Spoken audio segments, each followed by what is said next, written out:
Assalamualaikum warahmatullahi wabarakatuh. Perkenalkan, nama saya Robi Sudarman. Saya dosen di jurusan Teknik Kimia Politeknik Negeri Bandung. Saya akan menyampaikan video pernyataan diri dosen dalam unjuk kerja Tridharma Perguruan Tinggi PDD UKT PT bidang pengajaran. Untuk itu, saya akan menyampaikan terkait mata kuliah Statistika Teknik Kimia. Mata kuliah Statistika Teknik Kimia adalah salah satu mata kuliah wajib yang ada di program studi D3 Teknik Kimia dan program studi D4 Teknik Kimia Produksi Bersih Polban. Mata kuliah ini memiliki sistem pembelajaran sinkronus, yaitu tatap muka secara langsung di kelas. Untuk metode pembelajarannya yaitu problem based learning. Jadi mahasiswa akan belajar melalui masalah-masalah dan juga latihan-latihan soal. Mata kuliah Statistika Teknik Kimia ini ditujukan untuk mengintegrasikan pengetahuan tentang matematika dengan prosedur dalam analisis data. Prasyarat mata kuliah ini adalah pengetahuan umum matematika yang sudah diperoleh di tingkat pendidikan di bawahnya. Mata kuliah ini mengajarkan konsep-konsep dan teknik-teknik dasar statistika yang diperlukan untuk memahami kelakuan sistem melalui data, hasil pengukuran maupun melaksanakan penelitian dalam bidang teknik kimia yang mencakup statistika deskriptif dan statistika inferensial, pencarian korelasi dalam data, dan pengenalan rancangan persiapan statistik. Mata kuliah Statistika Teknik Kimia ini dilakukan selama 12 minggu dengan bentuk pembelajaran di kelas, kuliah, responsi dan tutorial, meliputi tatap muka, penugasan terstruktur, dan belajar mandiri. Melalui mata kuliah ini, mahasiswa akan mendapatkan pengalaman belajar antara lain menyimak, merekonstruksi konsep, diskusi, studi referensi, tugas analisis data, serta penelusuran informasi dan database dari website, blog, ataupun jurnal. Mata kuliah Statistika Teknik Kimia ini memiliki capaian pembelajaran yaitu menguasai konsep teoritis sains alam, aplikasi matematika rekayasa, prinsip-prinsip rekayasa, dan sains rekayasa untuk mengaplikasikan pada sistem pemroses dan peralatan yang diperlukan untuk mengubah bahan baku menjadi produk yang bernilai tambah. Kemudian menguasai prinsip teknik pengoperasian dan pengendalian sistem pemrosesan dan peralatan yang diperlukan untuk mengubah bahan baku menjadi produk yang bernilai tambah. Mata kuliah Statistika Teknik Kimia ini memiliki komponen penilaian, yaitu berupa tugas dan kuis, ujian tengah semester, dan ujian akhir semester. Untuk tugas dan kuis memiliki bobot 30%. Sementara ujian tengah semester bobotnya sama dengan ujian akhir semester, yaitu masing-masing 35%. Untuk kriteria penilaian terdiri dari predikat A, AB, B, BC, C, CD, D, dan error. Nah, untuk mendapatkan nilai A, nilai angkanya adalah 80 sampai 100. Kemudian AB 75 sampai 79,9 dan B 70 sampai 74,9, BC 65 sampai 69,9, C 60 sampai 64,9, CD 55 sampai 59,9, D 40 sampai 54,9, dan E tentunya di bawah 40. Untuk kriteria penilaian yang mendapatkan nilai A yaitu mereka yang masuk mahasiswa superior, yaitu yang mengikuti perkuliahan dengan sangat baik, memahami materi dengan sangat baik, bahkan tertantang untuk memahami lebih jauh, memiliki tingkat proaktif dan kreativitas tinggi dalam mencari informasi terkait materi, mampu menyelesaikan masalah dengan akurasi sempurna, bahkan mampu mengenali masalah nyata pada masyarakat atau industri dan mampu mengusulkan konsep solusinya. Untuk mata kuliah Statistika Teknik Kimia ini memiliki daftar referensi utama, yaitu Montgomery Engineering Statistik edisi kelima tahun 2011, kemudian Triola Elementary Statistik edisi 11 2012, Walpole Pengantar Statistika, dan Burhan Statistika Terapan tahun 2000. Nah, tentunya mahasiswa bisa mencari lebih banyak sumber referensi melalui internet. Jadi tidak terbatas kepada sumber referensi utama. Assalamualaikum warahmatullahi wabarakatuh. wabarakatuh. Oke, jadi kita akan memulai mata kuliah kita yang berjudul Statistika Teknik Kimia. Ya. Jadi mata kuliah Statistika Teknik Kimia ini ada di semester genap dan merupakan mata kuliah wajib untuk D3 Teknik Kimia. Ya. Mungkin sebelum kita mulai kuliah, terlebih dahulu perlu dipimpin dengan doa. Ya. Siapa yang biasa memimpin doa? Silakan ya, orang ya. Baik, sebelum kita memulai pembelajaran kali ini, marilah kita berdoa untuk kepercayaan dan bagi masing-masing. Berdoa kesilakan. Berdoa kesilakan. Oke, baik ya. Jadi mata kuliah Statistika Kimia ini kita akan melaksanakan secara luring ya. Untuk mata kuliah Statistika Teknik Kimia ini, jadi kalian akan mempelajari atau mengintegrasikan pengetahuan tentang matematika dengan prosedur dalam analisis data ya. Nah, jadi dari namanya Statistika Teknik Kimia ini akan mempelajari hal-hal yang berkaitan dengan apa? Data ya. Kemudian apa saja bahasan yang akan kalian pelajari selama satu semester ini? Nah, untuk seluruh TS terdiri dari bab 1 sampai bab 6 ya, sampai bab 6 ya. Dimulai dari bab 1 itu kalian akan mempelajari peranan statistika dalam kebiasaan. Kemampuan aksi yang diharapkan ini adalah kalian akan mampu menjelaskan konsep statistika teknik kimia dan tentunya menjelaskan peran statistika dalam rekayasaan atau teknik. Bab berikutnya kalian akan mempelajari tentang bagaimana kalian meringkas dan mempresentasikan data. Kemampuan yang diharapkan dalam bab ini adalah kalian akan mampu mempresentasikan data dengan baik dan benar, tentunya sesuai prosedur. Kemudian di bab 3 kalian akan mempelajari tentang dasar-dasar probabilitas. Nah, di sini kalian akan mampu menjelaskan dasar-dasar probabilitas. Untuk bab selanjutnya kalian akan belajar tentang bagaimana menganalisis atau menelaah satu sampel. Kemampuan yang diharapkan kalian akan mampu menganalisis data satu sampel seperti apa. Berikutnya tentang menganalisis data satu sampel. Selanjutnya kalian akan mampu menelaah atau menganalisis data dua sampel. Nanti kalian akan belajar macam-macam jenis uji, baik itu distribusi normal, uji T, maupun nanti akan ada yang lebih dari dua sampel, 3 atau lebih, dengan uji ANOVA, ya, uji F atau uji ANOVA. Kemudian nanti kalian akan juga belajar tentang membangun model empirik. Dan ini menggunakan metode regresi linear. Dan kalian akan mendapatkan kemampuan untuk membangun model empirik, baik itu model regresi sederhana maupun model regresi multiple, ya, atau ganda. Kemudian di bab terakhir kalian akan belajar tentang perancangan percobaan. Nah, sini kalian akan mampu untuk merancang percobaan dengan faktorial. Ya. Jadi ini yang bab yang kalian akan pelajari dan kemampuan yang diharapkan untuk bisa kalian dapatkan ya dari mempelajari statistika teknik ini. Ya. Jadi pada pelajaran ini kalian akan mempelajari tentang analisis variansi ya, atau ANOVA.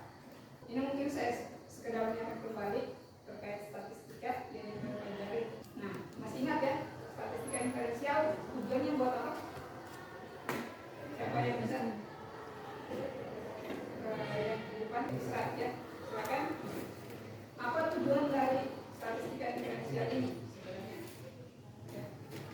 Dari namanya inferensial itu apa? Nah, kalian sudah pelajari ada statistika deskriptif dan ada inferensial. Sekarang apa bedanya? Kalau misalnya diferensial itu berdasarkan prediksi ya. Prediksi. Kalau misalnya deskriptif itu kita mendeskripsikan ukuran angka. Kalau yang angka misalnya diferensial biasanya pakai prediksi. Oke, ada yang bisa menambahkan? Siapa? Kan sebenarnya kalian sudah pelajari juga statistika diferensial di sebelum UTS dalam bab apa yang berkaitan dengan apa? Uji apa? Uji hipotesis. Jadi statistika deskriptif itu hanya sebatas untuk melakukan penggambaran tentang data, bagaimana menggambarkan data, menginformasikan data. Tapi di situ sebenarnya tidak cukup ketika kita ingin menyimpulkan tentang data tersebut. Nah, sehingga perlu analisis lebih lanjut, yaitu statistika diferensial. Dari namanya diferensial, nanti dia akan bisa mengolah data tersebut yang akhirnya nanti akan diambil suatu apa ujungnya kesimpulan, ya. Kita lihat kesimpulan. Jadi kesimpulan tentang suatu parameter populasi itu yang akan didapatkan dari statistika diferensial. Nah, termasuk statistika diferensial ini adalah estimasi maupun uji hipotesis yang kalian sudah lakukan. Oke, jadi kalian tentunya sudah belajar uji hipotesis. Ada yang masih ingat langkah-langkah uji hipotesis? Siapa yang bisa menyebutkan? Satu orang. Oke, siapa yang bisa? Daryl, silakan. Langkah pertama menentukan hipotesis nol dan hipotesis alternatif. Terus yang kedua menentukan barang signifikansinya berapa. Terus yang ketiga menentukan uji statistiknya menggunakan uji apa. Yang keempat menentukan kesimpulan. Nah, yang misal pola nol jika apa. Terus langkah yang terakhir menghitung nilai hitungnya dan melakukan kesimpulan.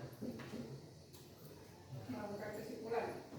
Ada yang bisa melengkapi atau sepakat semua menambahkan? Sepakat? Jadi kurang lebih seperti itu ya. Seperti yang disebutkan oleh Daryl, ya, kurang lebih langkah-langkah uji hipotesis seperti itu. Oke, walaupun ada sedikit miss, ya. Tapi kita beri tepuk tangan untuk Daryl. Ya. Kalian tentunya tahu ya, seperti yang kalian lakukan sebelum UTS, untuk melakukan uji hipotesis kalian perlu menetapkan hipotesis nol dan alternatif. terus menentukan taraf signifikansi yang dikenal dengan alfa. Terus nanti dari situ kalian akan menghitung nilai dari statistik ujinya. Nah, tapi sebelumnya tentunya kalian sudah tentukan wilayah kritis atau wilayah tolak anol. Bahwa nanti kalian akan ambil keputusan untuk apa? Keputusannya cuma ada dua apa? Tolak anol. Oke, jadi seperti itu. Jadi tentunya semuanya akan bergantung kepada hipotesis awalnya apa dan hipotesis alternatifnya apa. Nah, ada yang masih ingat untuk nanti nilai statistik ujinya akan dibandingkan dengan apa? Nilai kritis, ya. Jadi tentunya kalian selalu ingat yang namanya distribusi, ya. Nah,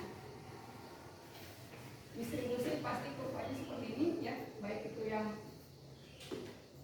apa? Distribusi normal, yang simetris, maupun nanti akan ada distribusi F yang kalian pelajari. Nah, ini suatu bentuk kurva distribusi dan di sini ada daerah apa tadi namanya? Kritis, ya. Daerah apa? Dipengaruhi dengan apa ini? Alfa. Ya.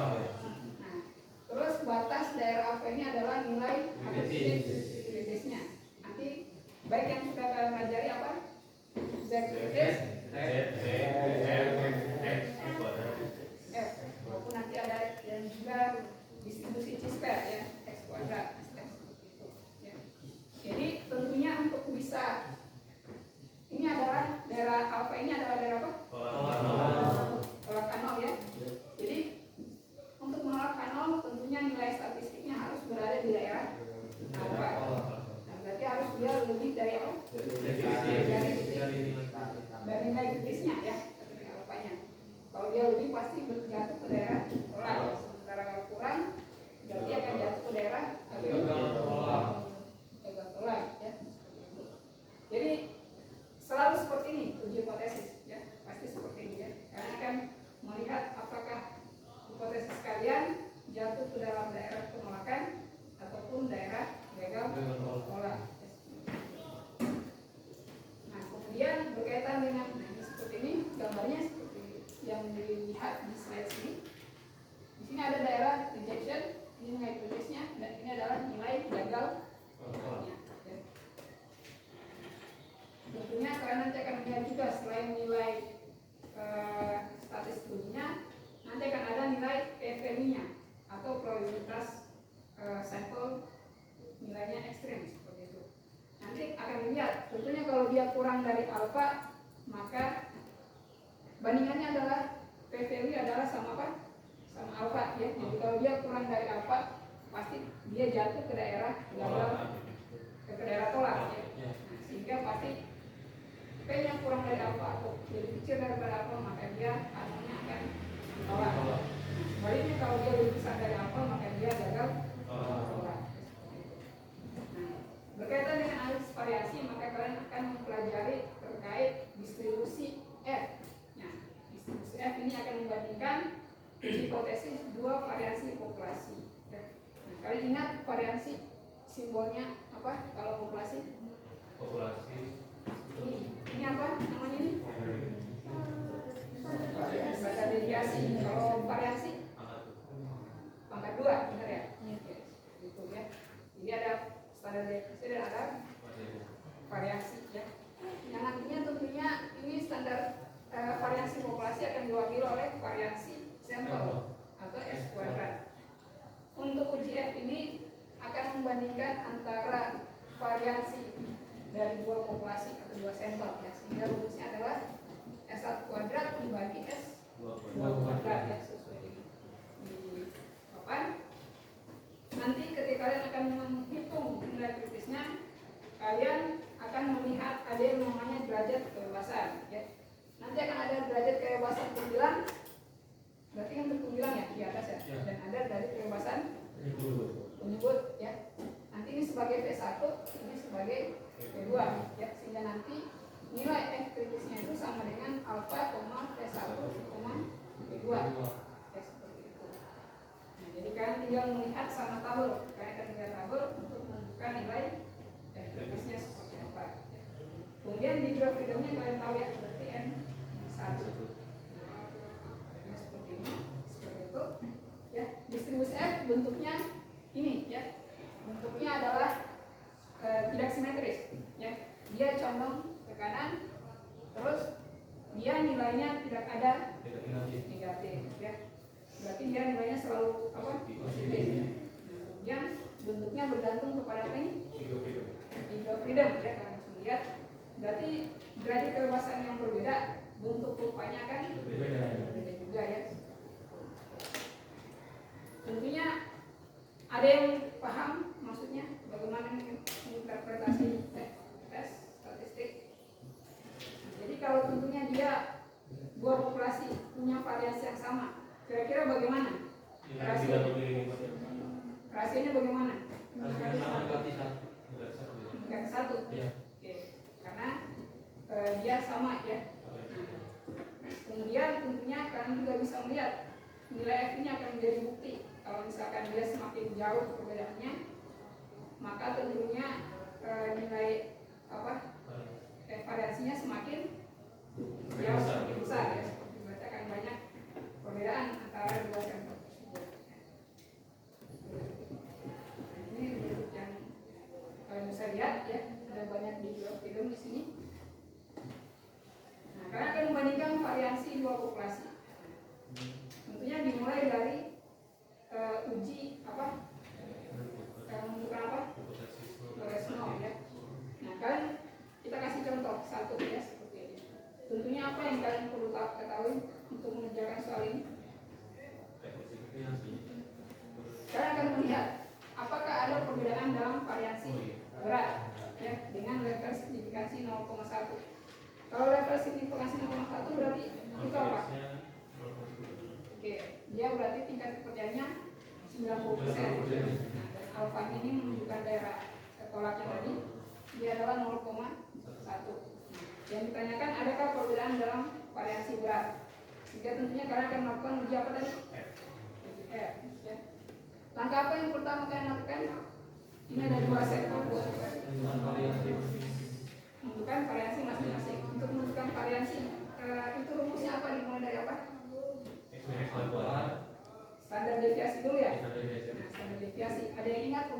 standar deviasi apa? X minus Y kuadrat dibagi X. Silakan Isra tuliskan di bawah tulis.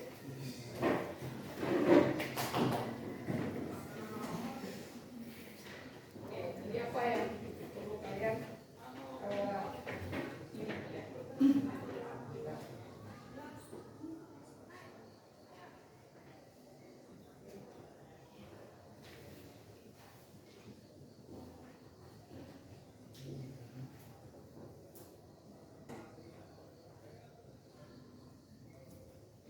Oke ya, benar seperti ini ya. Nah, tapi ada kelupaan di sini. Karena di sini X kurang X bar itu apa tadi? Rata ya. Ini bukan cuma satu, berarti harus ada apa di sini? Sigma, oh ya, Sigma ya, ada sigma. Jadi rumusnya tentunya sesuai yang dituliskan oleh Isra ya. Standar deviasi berarti jumlah dari pengurangan nilai masing-masing dengan rata-ratanya ya, tentunya dibagi degree of freedom-nya untuk masing-masing kelompok data. Nah, berarti apa yang harus dicari nilai apa di sini? X bar ya. Ini juga X bar nilai rata-ratanya ya. Jadi ingat kalian harus menentukan nilai rata-ratanya dulu bisa menjawab, terus kalian akan menentukan standar deviasinya sehingga kalian bisa menghitung nilai F statistiknya. S1 kuadrat dibagi dengan S2 kuadrat ya. Tapi tentunya untuk menjawab ini kan harus terstruktur dalam artian kalian mulai dari langkah-langkah uji hipotesis. Pertama tadi apa? Tentukan misalnya berarti apa? Variansi 1 sama dengan variansi 2 ya. Alternatifnya berarti apa? Tidak sama dengan berarti alternatifnya ya. Kemudian tadi representasinya, kemudian kita tentukan uji statistiknya adalah uji F. Terus kita lakukan aturan keputusan ya. Aturan keputusannya apa? Kita terapkan 0 sama jika F lebih dari F Bds atau F alpha P1 P2. Tadi bisa kalian lihat P1 berarti freedom apa? Yang di atas. Terus yang kedua berarti apa? Menyebut yang di bawah ya. Nah, cara mencari di tabel kalian bisa melihat seperti ini ya. Nah, jadi tabelnya seperti ini, nanti akan ada degree of freedom. Apa ini? P1. Kemudian apa ini? P2 ya. Jadi kalian ingat lagi ya, ada tabel kritis ini ya. Tentunya kalian tinggal melihat dia degree of freedom yang mana. P1 tadi 6, P2-nya 7. Nah, ini untuk tabel yang alfanya 0,05 ya. Kalian akan bisa lihat seperti ini ya. Nah, kemudian kalian akan melakukan perhitungan ya, seperti tadi tentunya menghitung standar deviasi. Nah, dan melakukan pengambilan kesimpulan. Nah, ini apa? Berarti tadi kita dapatkan F kritisnya adalah apa tadi? 3,87. Sementara F hitungnya kita dapatkan F statnya adalah 4,23. Artinya apa? Nilai F nya dibandingkan F kritis apa? Lebih besar. Berarti F lebih dari F kritis. Artinya apa? Tolak anal ya?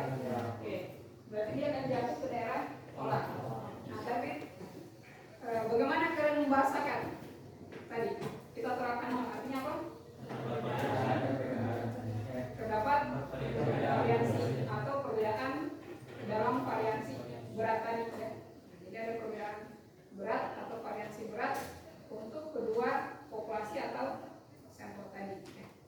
Jadi kalian bisa melakukan ini menggunakan Excel ya. Nah, nanti kalau menggunakan Excel saya pikir kalian bisa ya. Silakan kalian latihan masing-masing ya. Kalian tentunya kalau di Excel-nya kalian, nah saya perlu memberikan contoh ya di Excel seperti apa.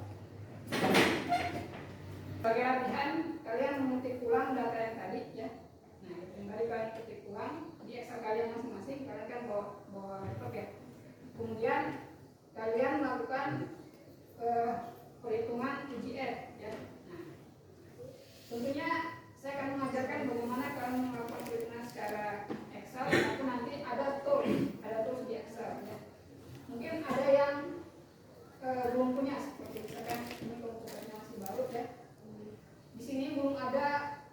data belum ada apa? Data analisis. Ya. Nah, untuk yang sama seperti Bapak ya. Jadi kalian perlu memunculkan data analisis ya. Jadi ada di file ya, kalian bisa semuanya klik file ya. Jadi saya akan mengangkat, kemudian klik option, terus items,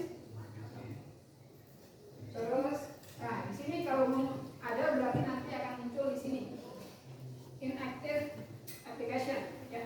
Tapi kalau sudah aktif dia akan muncul di sini inactive application. Jadi kita perlu munculkan dengan kita klik go, kemudian kita checklist analisis toolbarnya dan kita klik OK. Ya. Kita klik OK nanti akan muncul data analisis seperti ini. Nah kemudian nanti kalian tinggal klik data analisis seperti ini. Kemudian nanti akan ada add test to sample for variance. Jadi contoh yang tadi kalian akan lakukan menggunakan tools ya. Kalian tinggal klik seperti ini, kemudian input variable range-nya, misalkan di sini kalian input variable range-nya, kemudian nanti input variable range yang kedua, nah di sini.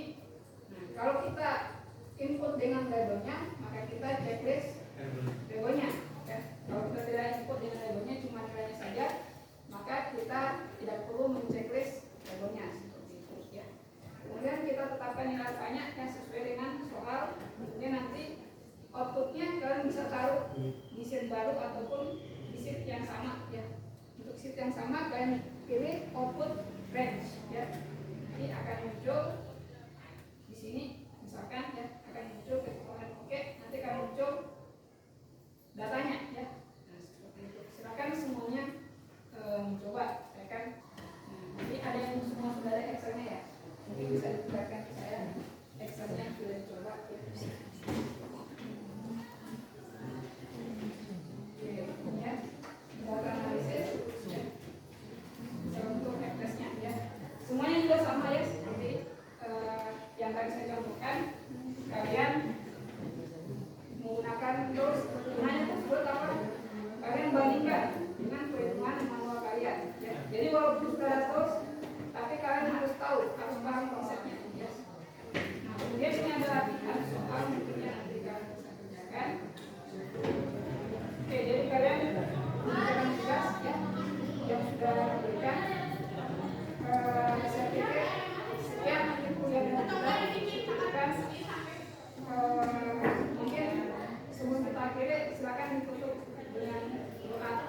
Siapa yang tadi berdoa? Silakan.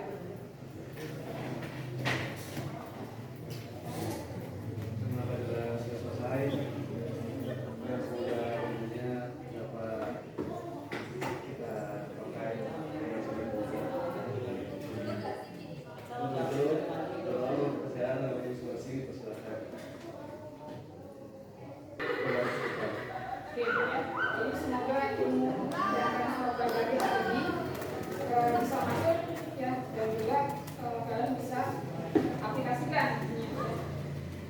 Terus saya cukupkan.